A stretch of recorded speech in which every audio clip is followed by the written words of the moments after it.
Morning, hope you all are fine. I am Kiran Trivedi, continuing the lecture of FI BCom SAM 2, that is of English subject.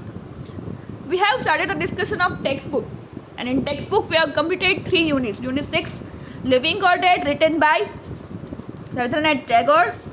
Unit 7, Little Girls Wiser Than Men, written by Leo Tolstoy. And the 8th unit, that is The Wolves of Cenogrades, written by Saki H. Munro.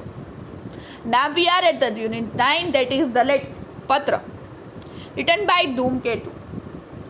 Gaurishankar Govardhan Das Joshi, એમનું pen name છે ધૂમકેતુથી ઓળખાય છે, ગુજરાતીના પ્રખ્યાત લેખક વિશે જોઈએ. Dhumketu was the pen name of Gaurishankar Govardhan Das Joshi. Dhumketu છે એમનું પેન નેમ છે. કોનું? તો કે Gaurishankar Govardhan Das Joshi, a prolific writer who is considered one of the pioneers of the Gujarati short story. Gujarati ભાષામાં શોર્ટ સ્ટોરી લખનારા પ્રખ્યાત એક લેખક અને એમના પાયાના લેખક કહેવામાં આવે છે. He was born in Virpur, Gujarat. આપણા વીરપુર ગુજરાતમાં એમનો જન્મ થયો હતો. He publish 24 collection of short stories, 24 collection of short stories, 24 બુકો લખેલી છે, એન્ડ 32 નોવેલ્સ, 32 નવલકથાઓ on historical and social subject, ઐતિહાસિક અને સામાજિક વિષય પર, એન્ડ પ્લેઝ એન્ડ ટ્રાવેલોગ, નાટકો અને ટ્રાવેલોગ.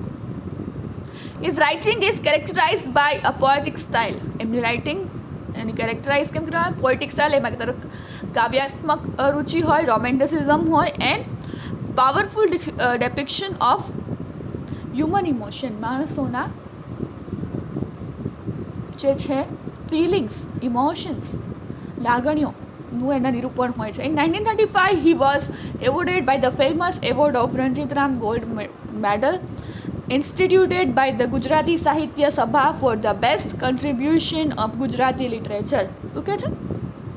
1935માં એમને રણજીતરામ ગોલ્ડ મેડલ આપવામાં આવ્યું હતું. ક્યાંથી? તો કે distribute by Gujarat Sahitya Sabha for the best contribution to Gujarati literature. Gujarati સાહિત્યમાં એમને એટલું બધું એમનું કન્ટ્રીબ્યુશન, એમનો ફાળો છે એટલા માટે, વિચ હી રિફ્યુઝડ, પરંતુ એમણે લીધો નહીં, સ્વીકાર્યો નહીં. He was the only one to get કવિ Narmad gold medal for his devoted and clever literary activities. એક ઈ કવિ હતા જેમને કવિ નર્મદ ગોલ્ડ મેડલ્સ મળ્યું હતું એમની ચપળતા અને એમની લિટરરી એક્ટિવિટી, સાહિત્યિક પ્રવૃત્તિ માટે. He was an advisor to સાહિત્ય academy Delhi for Gujarat in 1957. 1957માં એ સાહિત્ય એકેડેમીના એડવાઇઝર હતા દિલ્હીમાં.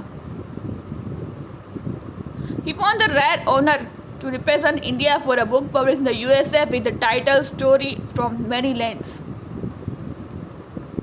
શું કહે છે? રેર ઓનર રિપ્રેઝન્ટ ઇન્ડિયા, ઇન્ડિયાને રિપ્રેઝન્ટ કર્યું હતું ક્યાં? તો કે યુએસએમાં. અને એ સ્ટોરીનું ટાઇટલ શું હતું? From many lands.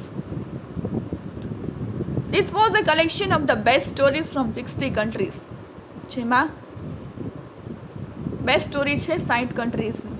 The story, the letter, અત્યારે છે letter, post office, found a place in it, અને એમાં એ છે. Dhumketu can be glorified as a prolific writer who has given a very vivid and wonderful description of the village and its people. એમને ધૂમકેતુથી ઓળખાય છે તો કે કામ એવા મહાન લેખક બન્યા છે ગુજરાતી સાહિત્યના. એમનું વર્ણન, એમનું ડિસ્ક્રિપ્શન ઓફ ગામડાનું દ્રશ્ય, ગામડાના લોકોનો નેચર અને લોનલીનેસ ઓફ હ્યુમન બીંગ્સ, માણસોની એકલતાની અસર એના પર કેવી પડે છે, એ બધાનું નિરૂપણ એમણે એમની વાર્તાઓમાં, ટૂંકી વાર્તાઓમાં કરેલું છે. અબાઉટ ધ સ્ટોરી, હવે આ સ્ટોરી વિશે, letter. The title of the story, the letter, is quite appropriate. જે ટાઇટલ છે બરાબર છે. It brings home the value of the letter. Sorry. A symbol of one's love and concern.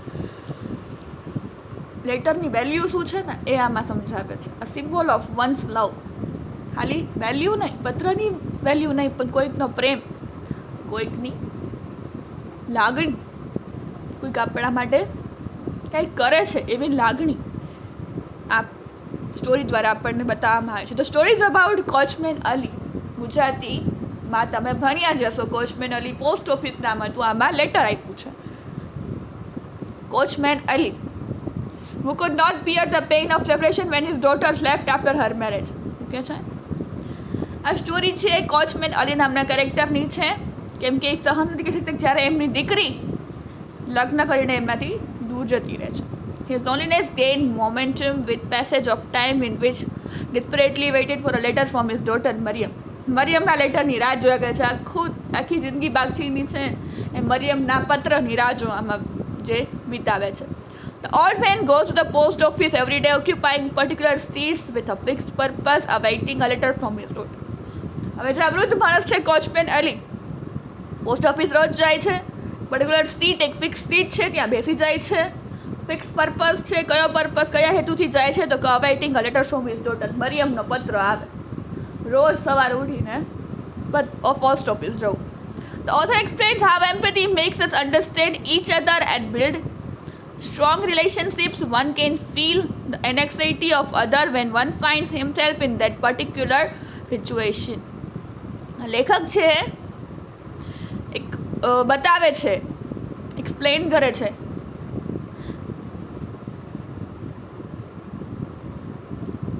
Strong relationship બનાવવા માટે કે બે જે પિતા પુત્રી રહેતા હતા અને બંને છૂટા પડી ગયા તો એ ફિલિંગ શું છે એ આ સ્ટોરી દ્વારા બતાવે છે. One can feel the anxiety of other when one find himself in the particular situation, કે જ્યારે બીજી વ્યક્તિ ત્યારે જ સિચ્યુએશન સમજી શકે છે જ્યારે પોતાના પર આવે છે.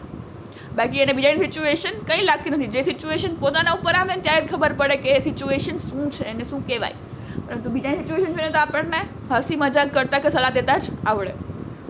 Towards the end of the story, tortured with remorse and grief, the postmaster waits for the news from his little daughter.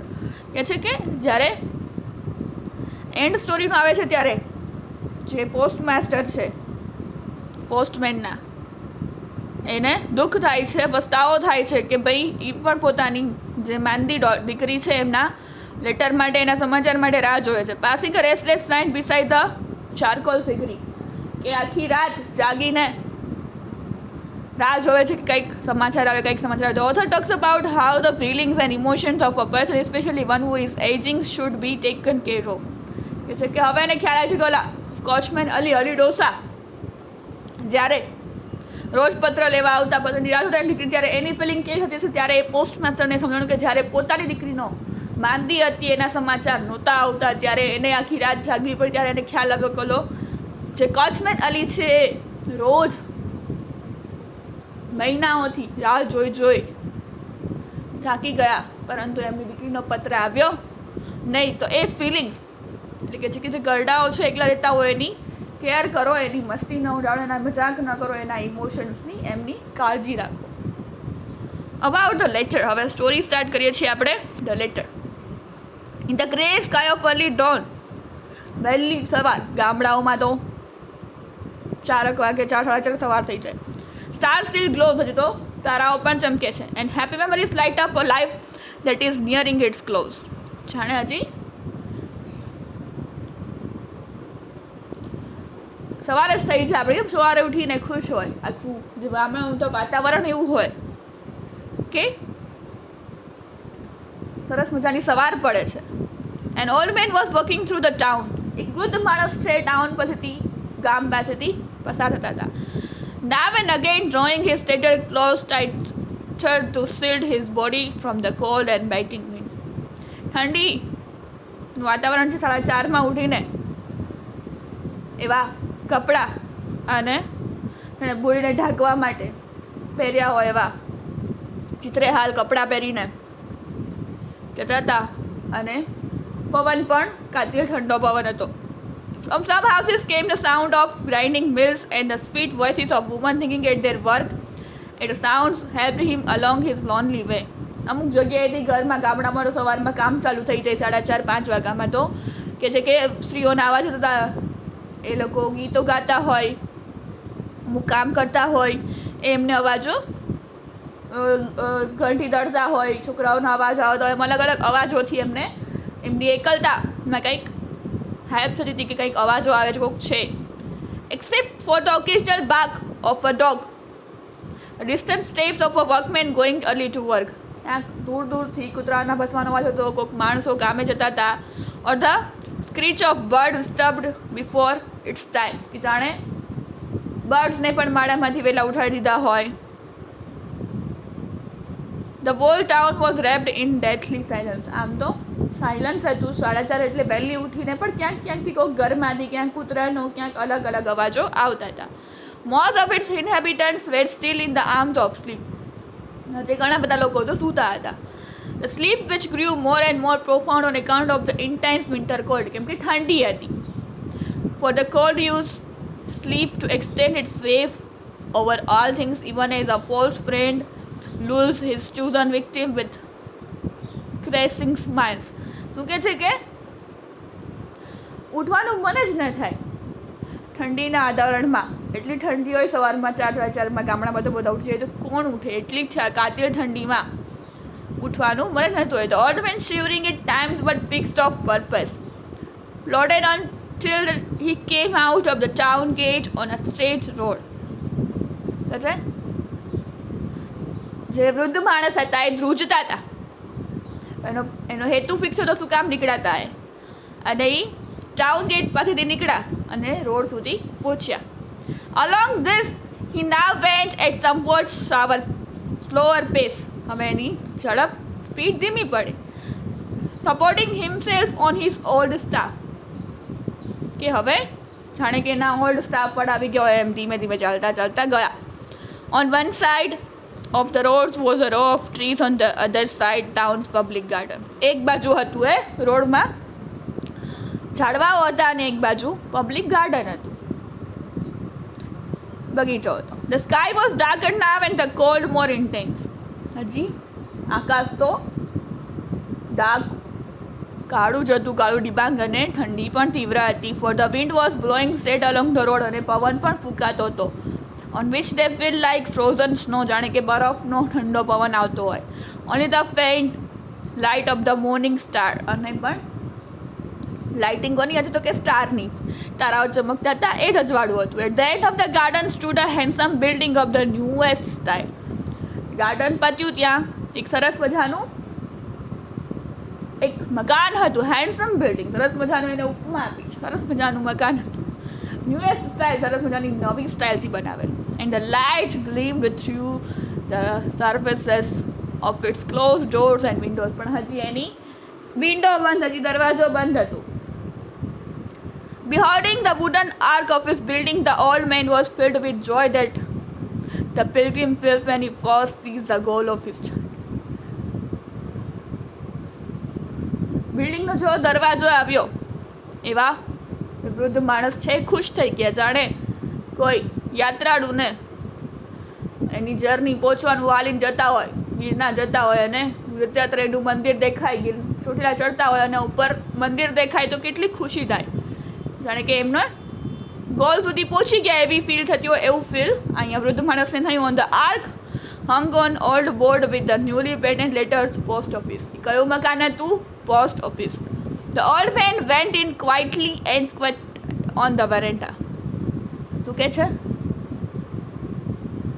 Old man ત્યાં શાંતિથી ગયા અને ત્યાં બેસી ગયા. The voice of 2 or 3 people busy in their routine work could be faintly heard through the wall. 2-3 લોકો કામ કરતા ધીમે ધીમે અને એનો અવાજ આવતો હતો, જાણે કે રોજનું એનું કામ કરતા હોય. Police superintendent, a voice called sharply. The old man stared at the sound but composed himself again to wait. જેના રોજના પત્ર આવતા, સવારમાં પોસ્ટ ઓફિસથી નીકળતા હશે દેવા માટે, તો એમાં બોલતા હોય જે આવ્યા હોય એને આપી દે, બાકી ઘરે જઈને દઈ આવે. તો એમાં પોલીસ સુપ્રિન્ટેન્ડન્ટ એવો અવાજ આવ્યો કોઈ છે તો એમ કે એનો પત્ર લઈ જાઓ. જાણે ઓલ્ડ મેન છે ધ્યાનપૂર્વક એ અવાજ સાંભળવા માંડ્યા કે હવે મારું નામ આવશે અને મારી દીકરીનો પત્ર આવશે. But for the faith and love that warmed him, he could not have borne the bitter cold. ઠંડીની તો કંઈ અસર જ નથી થતી, કેમ કે એમની જે વેઇટ હતી, જે લવ હતું, જે વિશ્વાસ હતો, એના કારણે ઠંડીની આટલી તવી સવારે વહેલી ઉઠીને પોસ્ટ ઓફિસ જઈને બહાર બેસી ગયા હતા, પણ એમને ઠંડીની અસર નથી કરતી. Day after him rang out from within. The clerk read out the English addresses in the letters and flung them to the waiting postman.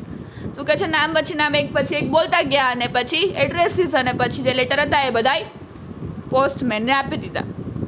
From long practice, he had acquired great speed at reading out the titles Commissioner, Superintendent, Diwan Sahib, Librarian, and in flinging the letters out. અને ફટાફટ જોવા માંડ્યા કે આ તો એક કમિશનરનો છે, એક સુપ્રિન્ટેન્ડન્ટનો છે, એક દિવાન સાહેબનો છે, એક લાઇબ્રેરિયનનો છે. બધા ઓર્ડર એક પછી એક આમ લેટર જોઈ લીધા કે કોના ઘરે ક્યાં દેવાના છે ને એ નીકળી ગયા. In the midst of this procedure, a jesting voice from inside called, "Coachman Ali." The old man got up. અંદરથી અવાજ આવ્યો, "Coachman Ali." અને વૃદ્ધ માણસ ઊભો થયો, raised his eyes to heaven in gratitude and stepping forward put his hands to the door. જાણે ઉપર ભગવાનને સ્વર્ગમાં આભાર માનતા હોય એમ ઉપર જોયા અને પછી આગળ ગયા. ગોકુલભાઈ કોણ છો તમે? Yes, who is that? કોણ છો? Is all you cold out the coachman Ali's name, didn't you? તમે મારું નામ લીધું? ન લીધું? Year I have called for my letter. લાવ, હું મારા પત્ર લેવા માટે આવ્યો છું, આપી દો. Is all about today's lecture. We will continue in the next lecture. So thank you for listening. Have a nice day.